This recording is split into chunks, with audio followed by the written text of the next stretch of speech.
Assalamualaikum warahmatullahi wabarakatuh. Halo semuanya, kembali lagi dengan saya, Intan. Nah, kita lanjutkan kembali video kita yang sebelumnya. Jadi, ini adalah video yang kedua dari materi tentang networks atau jaringan kerja. Dan sebelumnya kita sudah membahas tentang pengenalan atau introduction terlebih dahulu tentang apa sih itu jaringan kerja dan apa saja metode-metode dalam menyelesaikan jaringan kerja. Nah, seperti yang kalian pelajari di sebelumnya, kita sudah mempelajari tentang pengenalan atau introduction tentang metode CPM atau Critical Path Method. Ya, di sini nanti kita akan membahas sebuah kasus project dan bagaimana penyelesaiannya dengan metode CPM seperti itu. Oke, kita langsung lanjut aja ya. Oke, ini adalah kasus tentang project pembangunan rumah gardenia. Dan di sini seperti selainnya membangun rumah itu kan ada banyak aktivitas. Nah, aktivitas ini ada diinformasikan dalam tabel ini. Ada 9 aktivitas yang dari A sampai I. Di mana saya jelaskan di sini adalah yang A adalah kegiatan membangun fondasi, yang B adalah membangun tiang, kemudian yang C adalah membangun saluran air, yang D membangun dinding, yang E memasang saluran sanitasi, kemudian yang F adalah memasang instalasi listrik, kemudian yang G adalah memasang atap, yang H memasang jendela, dan yang terakhir adalah finishing.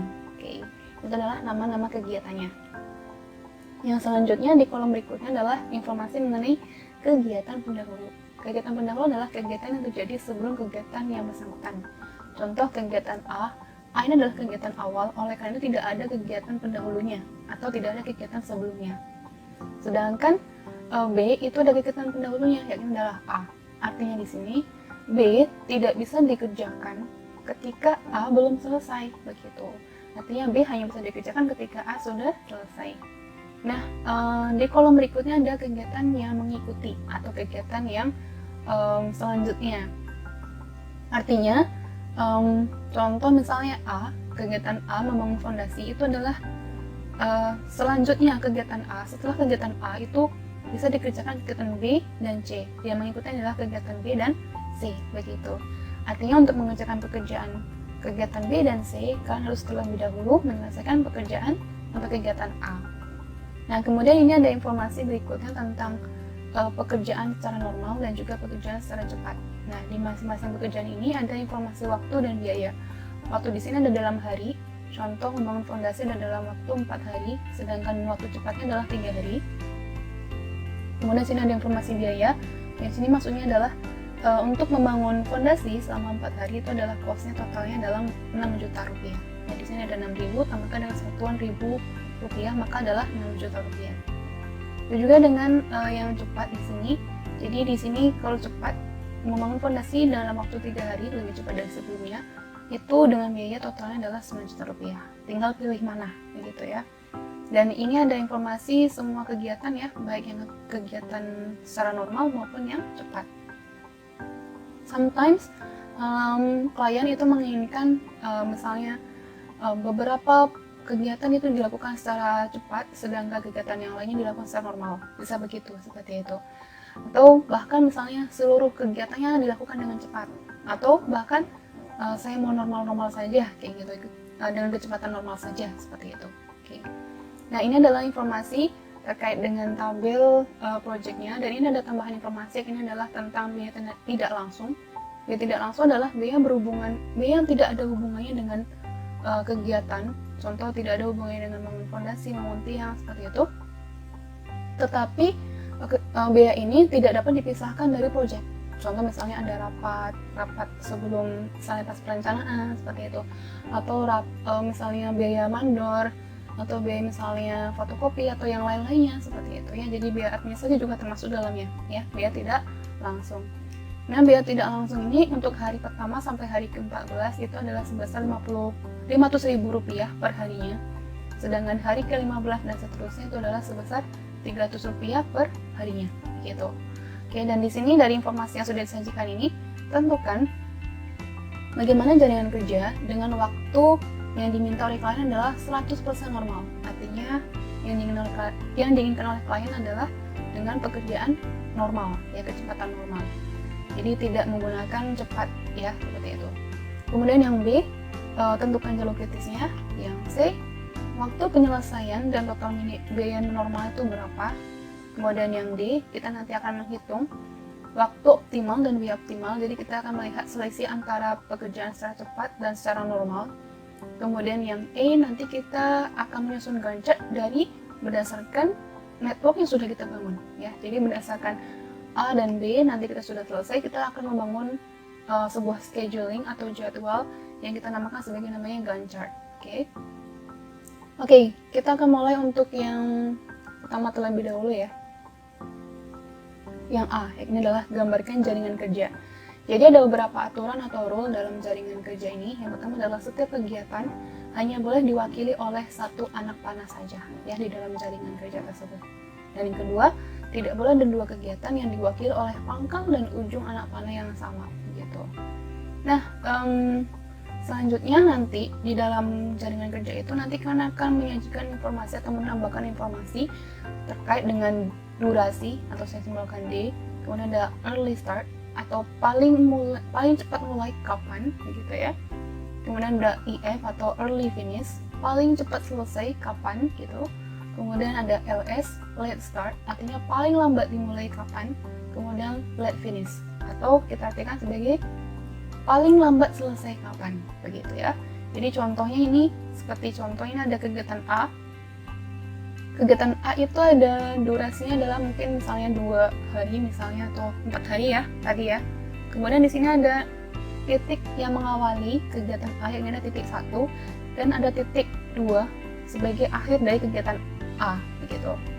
Kemudian di masing-masing titik ini nanti kita akan tambahkan informasi. Contoh ini karena titik awal adalah 1, maka di sini ada informasi early start yang bagian atas dan juga ada late start untuk bagian bawahnya. Kemudian yang titik 2 karena ini adalah titik ending atau titik akhir atau titik akhir dari kegiatan A, itu ada kita sajikan informasi tentang early finish atau paling cepat selesai kapan, dan juga ada informasi tentang late finish atau paling lambat selesai kapan. Bisa dipahami ya. Jadi nanti kita akan buat jaringan kerja seperti ini untuk masing-masing kegiatannya. Nah, begitu ya. Kemudian kita akan mulai coba menyusun jaringan kerjanya, dan ini sengaja saya potong informasinya. Saya akan fokuskan terlebih dahulu ke kode kegiatan pendahulu dan juga kegiatan yang mengikutinya. Jadi ini ada penyelesaiannya. Bagaimana penyelesaiannya? Kita akan mulai satu-satu dulu. Yang A, pertama ada titik A. Titik A itu yang mengikutinya atau yang selanjutnya adalah B dan C. B dan C. Kemudian kita centang ya agar kita lebih memudahkan kita untuk pemahaman. Nah, kemudian yang B itu kegiatan mengikuti adalah D dan E. Kemudian kita centang. Kemudian selanjutnya yang C itu ada kegiatannya adalah F selanjutnya. Nah, kemudian setelah kita centang, kita kerjakan yang D. Kode D, kegiatan D itu kegiatan yang mengikuti adalah G.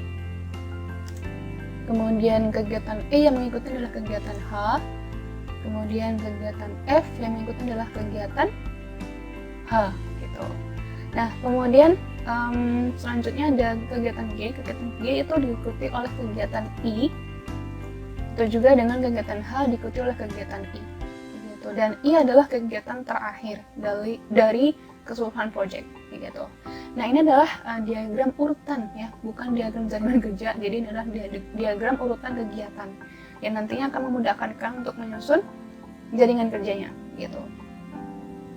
Dari diagram urutan ini, kita akan menyusun memberikan titik awal dan titik akhir di masing-masing kegiatan, ya.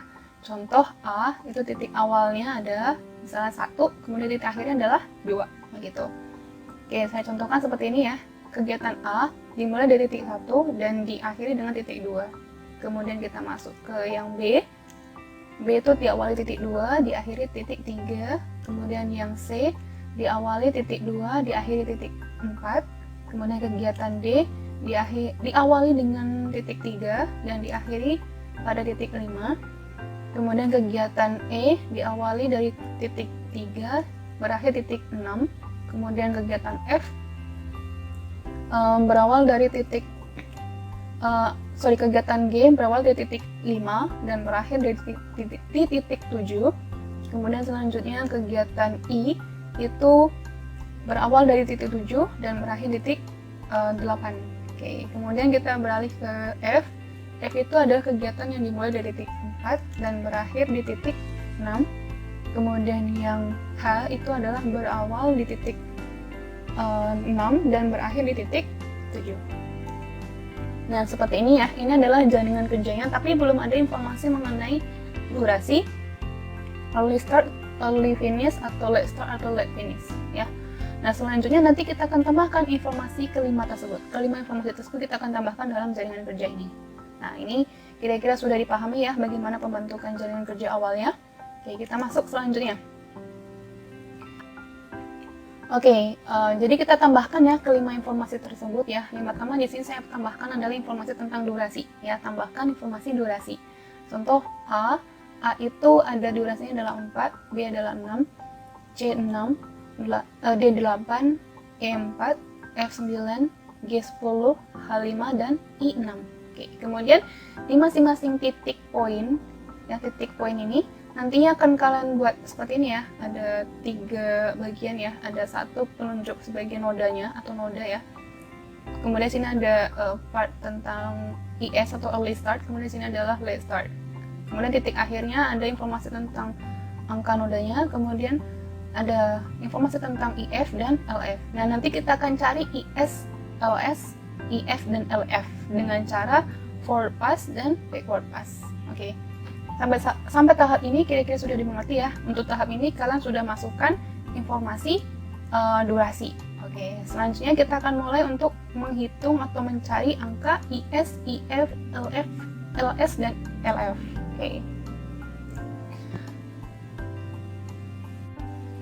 Oke. Nah, ini sengaja saya kosongkan ya, biar kita nanti bisa mengisinya ya, baik IS, IF, LS, dan LF-nya. Dan ini ada saya tambahkan di tabel tadi adalah tabel tentang IS dan EF dan LS dan LF-nya.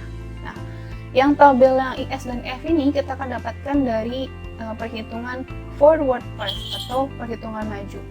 Sedangkan LS dan LF nanti kalian akan menghitungnya dari dapatkan angkanya dari perhitungan backward pass atau perhitungan mundur. Nah, kita tidak bisa melakukan perhitungan mundur sebelum kita melakukan perhitungan maju. Jadi pertama kali kita lakukan adalah forward pass. Nah, dalam forward pass nanti kita akan bergerak dari titik 1 hingga ke titik 8 dan prinsipnya gini, untuk menghitung IS, untuk menghitung IF itu adalah sama dengan IS atau early start ditambah dengan waktu atau durasi sama dengan IF atau early finish. Artinya waktu paling awal dimulai ditambah dengan durasi maka akan sama dengan waktu paling cepat selesai. Gitu ya, saya ulangi ya. Waktu paling cepat mulai ditambah dengan durasi itu sama dengan waktu paling cepat selesai. Gitu ya. Waktu paling cepat selesai. Nah, jika nantinya ada 2 cabang, maka pilih yang paling besar, gitu ya. Oke, kita contohkan yang pertama untuk kegiatan A.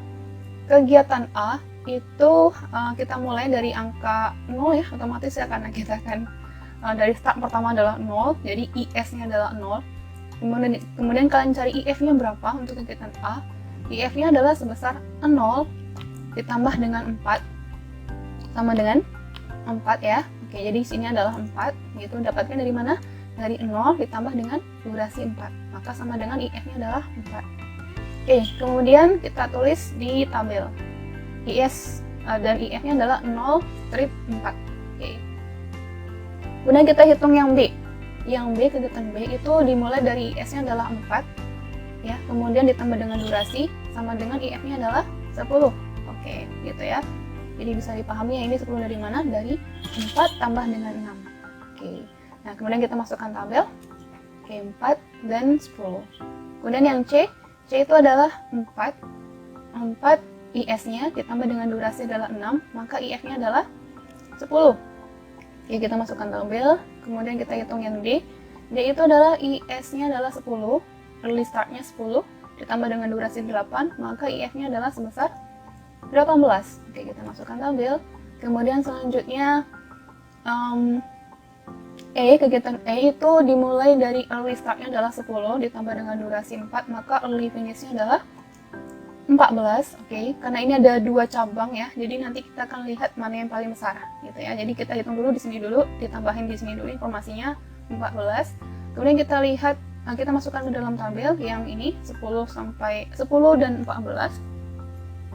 Kemudian yang F, kegiatan F itu IS-nya adalah 10 ditambah dengan durasi 9, maka IF-nya adalah 19 ya. Saya sengaja taruh di sini dulu karena ini adalah ada 2 cabang. Nanti kita akan pilih yang paling besar. Oke, 10 dan 19 itu kita masukkan ke dalam ini tabel. Nah, setelahnya kemudian kita akan dari 2 angka ini mana yang paling besar? 14 atau 19? Ya, 19. Maka yang menjadi IF di titik 6 ini yang kita cantumkan adalah 19. Oke. Nah, 19 ini itu sudah selesai ya, I dan F. Kemudian kita kerjakan yang kegiatan G. G itu dimulai IS-nya adalah 18, kemudian ditambah dengan waktu 10, maka IF-nya adalah 28 ya, karena ini ada 2 cabang, maka kita sementara taruh di sini dulu 28. Kemudian kita masukkan dalam tabel 18 dan 28. Kemudian yang H itu di IS-nya adalah 19 ditambah dengan 5, maka IF-nya adalah 24. Untuk sementara taruh di sini. Dan jangan lupa masukkan ke dalam tabel. Nah, di antara 2 angka ini 28 dan 24, mana yang paling besar? Yang paling besar adalah 28. Oke. Nah, yang menjadi IF di dalam titik 7 adalah 28. Kemudian kegiatan yang terakhir adalah kegiatan I. Maka I kita hitung IF-nya adalah sama dengan 28 tambah dengan 6 sama dengan 34. Oke. Sampai sini kira-kira bisa dipahami ya bagaimana perhitungan forward pass.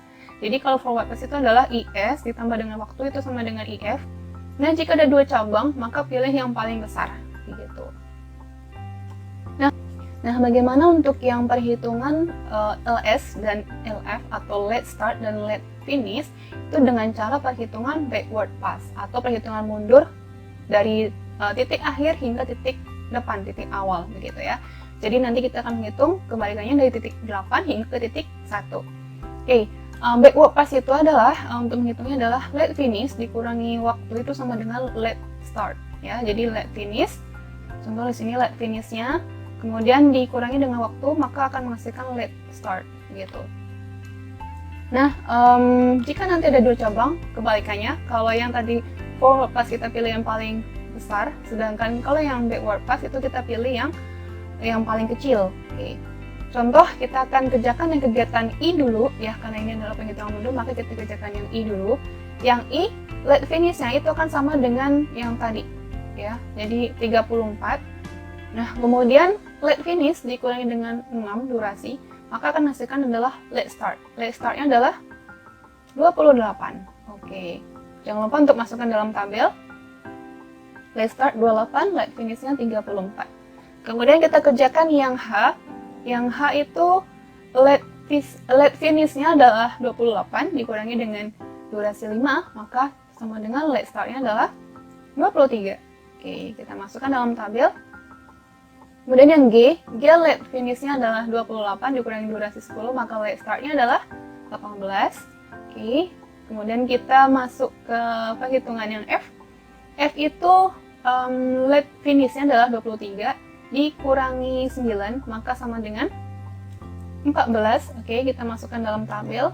Kemudian selanjutnya yang E ini adalah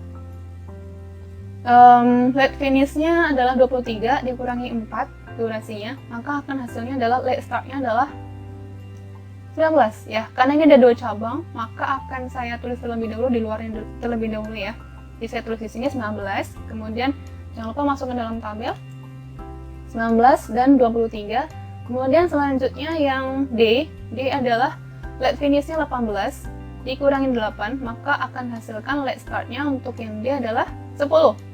Oke, maka kita masukkan dalam tabel. Dan di antara 2 angka ini, 10 dan 19, mana yang paling kecil? Yang paling kecil adalah 10. Oke, jadi kita sah ya, di sini adalah yang paling kecil adalah 10.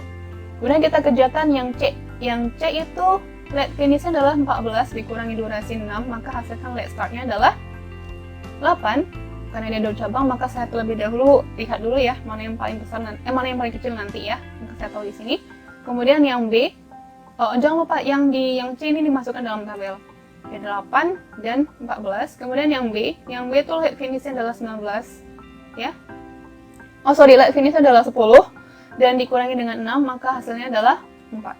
Oke. Nah, kalau sudah kita masukkan dalam tabel 4 dan 10. Nah, di antara angka ini 4 dan 8 mana yang paling kecil? Yang paling kecil adalah 4. Oke. Nah, kemudian yang terakhir, kegiatan yang terakhir adalah A. Ini yang A, kita akan hitung LS-nya berapa. Dari LF-nya adalah 4 dikurangi 4 adalah LS-nya 0. Oke, jadi saya di sini A itu LS dan LF-nya adalah 0 dan 4. Oke, itu adalah perhitungan backward pass ya.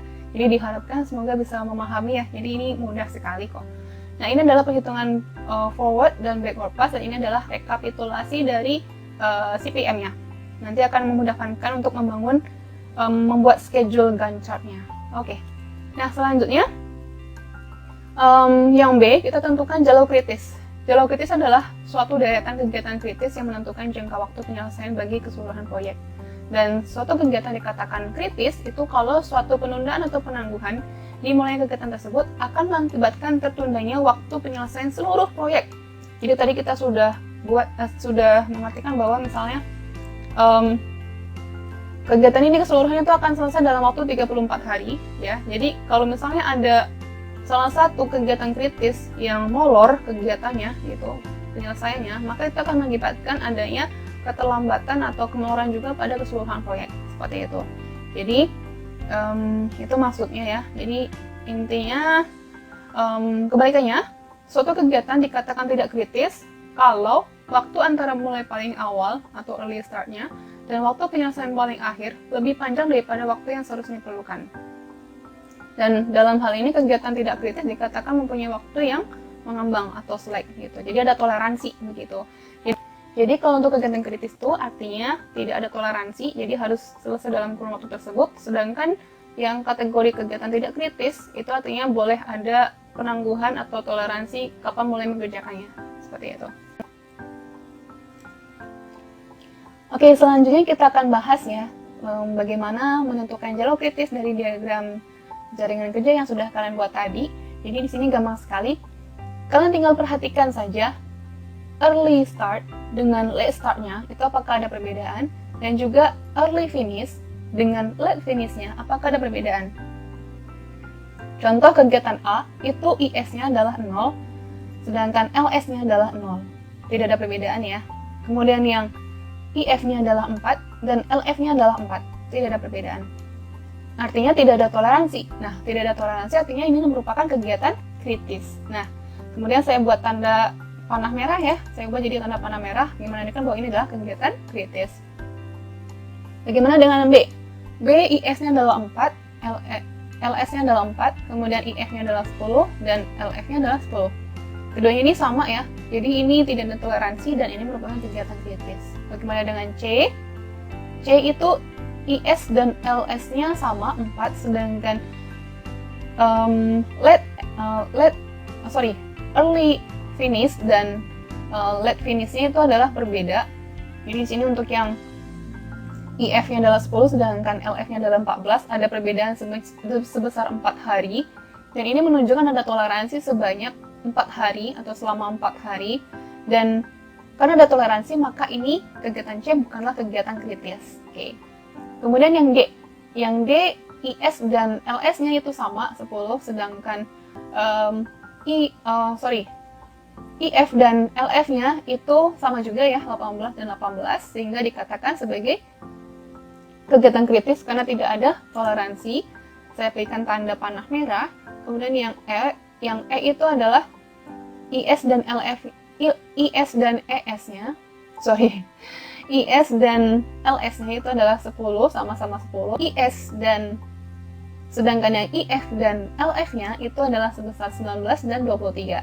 Ada perbedaan sebesar 4 hari, artinya ada toleransi sebesar untuk selama 4 hari. Dan artinya menunjukkan kegiatan E bukanlah kegiatan yang kritis gitu. Dan F, bagaimana dengan F?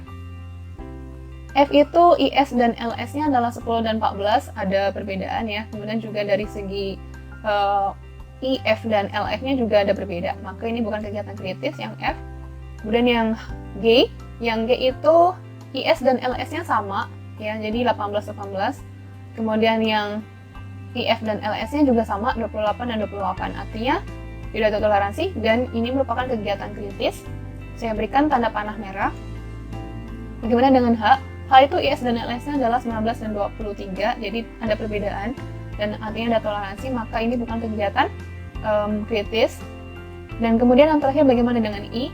I itu IS dan LS-nya adalah 28-28, maka ada tidak ada toleransi. Kemudian untuk yang IF dan LF-nya adalah 34 dan 34, artinya tidak ada toleransi juga, maka kegiatan I merupakan kegiatan kritis. Maka saya tambahkan tanda panah merah.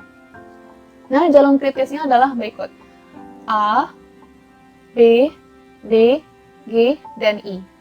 Sehingga kalian totalkan untuk durasinya untuk kelima aktivitas ini adalah 4, 6, tambah 8, tambah 10, tambah 6 sama dengan 34 hari. Kesimpulannya, dengan menggunakan kecepatan normal, waktu yang dibutuhkan dalam menyelesaikan keseluruhan aktivitas proyek ini adalah sebanyak 34 hari. Nah, kalian juga bisa bisa mencari jalur kritis itu dari perhitungan menambahkan kolom, namanya kolom adalah slack, dan slack ini adalah perhitungan dari LF dikurangi dengan IF. Contoh A itu IF-nya adalah 4, LF-nya adalah 4, maka kalian kurangkan, hasilnya adalah 0. Sedangkan yang B adalah IF-nya 10, LF-nya 10, maka selisihnya adalah 0. Kemudian yang C, EF-nya 10, LF-nya adalah 14, maka selisihnya adalah 4. Nah, dikatakan kegiatan kritis adalah ketika tidak ada selisih, tidak ada slack di sini, tidak ada toleransi di sini. Contoh ini adalah kegiatan A, B, D, G, dan I, begitu. Sedangkan yang ada selisih, jika ditemukan ada angka slack, maka itu menandakan bahwa bukan kegiatan kritis. Oke. Nah, selanjutnya kita akan masuk ke pembahasan yang C, yakni adalah menentukan waktu penyelesaian dan total biaya normal. Untuk total biaya normal ini, kita coba. Jadi untuk yang waktu penyelesaian itu sama ya dengan tadi ya kesimpulannya. Sedangkan untuk total biaya normalnya itu adalah hasil penjumlahan dari seluruh biaya langsung dan total biaya tidak langsung. Oke, jadi bagaimana total biaya untuk kegiatan normal itu adalah dengan cara menggabungkan atau menjumlahkan keseluruhan biaya langsung yang terjadi untuk seluruh aktivitas. Jadi dari A, B, C sampai I, kalian jumlahkan adalah total biaya langsung sebesar 67 juta rupiah. Sedangkan untuk biaya tidak langsung, itu bagaimana cara menghitungnya? Nah, karena kita membutuhkan waktu 34 hari ya untuk kecepatan normal, maka kita akan kalikan dengan informasi dari biaya tidak langsung yang sudah diketahui di sini. Nah, 34 hari itu kan ada 14 hari pertama dan sisanya nanti akan dikenakan biaya tidak langsung berbeda. Jadi untuk 14 hari pertama itu biaya tidak langsung adalah 500.000 per hari. Contoh begini, 14 hari dikali dengan 500.000 rupiah sama dengan 7 juta rupiah. Kemudian untuk yang hari ke-15 dan hingga hari ke-34 itu dikenakan biaya 300 rupiah. 300.000 rupiah begitu ya. Dan di sini ada pengaliannya adalah 20 hari. Kenapa 20 hari? Asalnya dari 34 dikurangi dengan 14 ya. Maka di sini dapatkan adalah 6 juta rupiah. Dan jumlahkan untuk total biaya tidak langsung adalah sebesar 13 juta rupiah. Dan kita totalkan seluruh total biaya untuk pekerjaan proyek ini secara normal adalah sebesar 80 juta rupiah. Nah, itu adalah menentukan waktu penyelesaian dan total biaya normalnya. Kemudian yang D, untuk menentukan waktu dan biaya optimal, kita akan melihat membandingkan ya. Jadi dengan membandingkan pekerjaan secara normal dan juga pekerjaan secara cepat, dan kita menambahkan ada 3 kolom di sini, yakni adalah kolom A, kolom selisih waktu, dan kolom B adalah kolom selisih biaya. Dan yang C adalah kolom biaya optimal. Caranya kita bandingkan dengan mencari selisih waktu dan selisih biaya. Contoh yang A kita cari dulu ya, yang A adalah selisih waktu. Selisih waktu adalah dapatkan dari waktu normal dikurangi dengan waktu cepat. Contoh 4 kurangi 3 untuk kegiatan A itu adalah sebesar 1. Nah, kemudian untuk yang kegiatan B, itu selisih waktunya adalah 6 dikurangi 4 sama dengan 2. Yang C adalah 6 kurangi 5 sama dengan 1. Gitu ya. Hingga seterusnya, maka dapatkan di sini waktu optimal jika waktu penghematan waktu jika kalian mengerjakan dengan pekerjaan cepat adalah sebanyak atau selama 15 hari begitu. Nah, kemudian yang B, kita akan hitung selisih biaya jika dikerjakan dengan normal dan juga dengan cepat. Jadi kita akan kurangkan aja. Jadi biaya cepat, biaya yang dikerjakan dengan cara cepat itu 9.000 untuk kegiatan A, dan dikurangi dengan biaya normal 6.000 dalam hal ini dalam juta ya, maka selisihnya adalah Rp3.000 begitu ya. Oke, selanjutnya kita akan mencari selisih biaya. Selisih biaya ini nanti kan kalian dapatkan dari pengurangan biaya jika dikerjakan dengan cepat dikurangi dengan biaya jika dikerjakan dengan normal. Contoh untuk kegiatan A itu biaya yang untuk yang cepatnya adalah Rp9.000.000 dikurangi dengan biaya normal adalah Rp6.000.000, maka selisihnya adalah sebesar Rp3.000.000 gitu. Nah, kemudian untuk yang C, bagaimana yang C? Biaya optimal ini kalian dapatkan dari selisih biaya dibagi dengan selisih waktu. Ya, selisih biayanya adalah contoh kegiatan A, selisih biayanya adalah Rp3.000.000 dibagi dengan selisih waktu 1 hari, maka biaya optimalnya adalah sebesar Rp3.000.000. Sedangkan yang B, selisih biayanya adalah sebesar Rp2.000.000 dibagi dengan selisih waktu 2 hari, maka biaya optimalnya adalah Rp1.000.000 per harinya.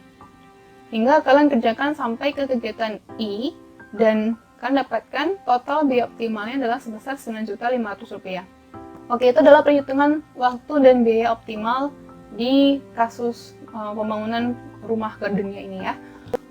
Oke, selanjutnya yang terakhir adalah kita akan menyusun Gantt chart. Jadi Gantt chart ini adalah semacam time schedule yang dibuat oleh para manajer proyek, dan itu adalah bentuk penyederhanaan dari jaringan kerjanya. Jadi kan kita nggak mungkin ya memberikan jaringan kerja tersebut kepada para manajer, kepada para pekerja dan mandor, karena mereka juga nggak ngerti itu maksudnya apa gitu. Yang mengerti hanya kalian. Oleh karena itu kan harus mentransform artinya ke dalam sebuah tabel waktu atau kita namakan sebagai Gantt chart. Dan biasanya kalian melihat ini di beberapa proyek. Kalau kalian melihatnya, misalnya kalau kalian pergi ke proyek pembangunan rumah seperti itu, nanti kan akan melihat ada jadwal pekerjaan begitu.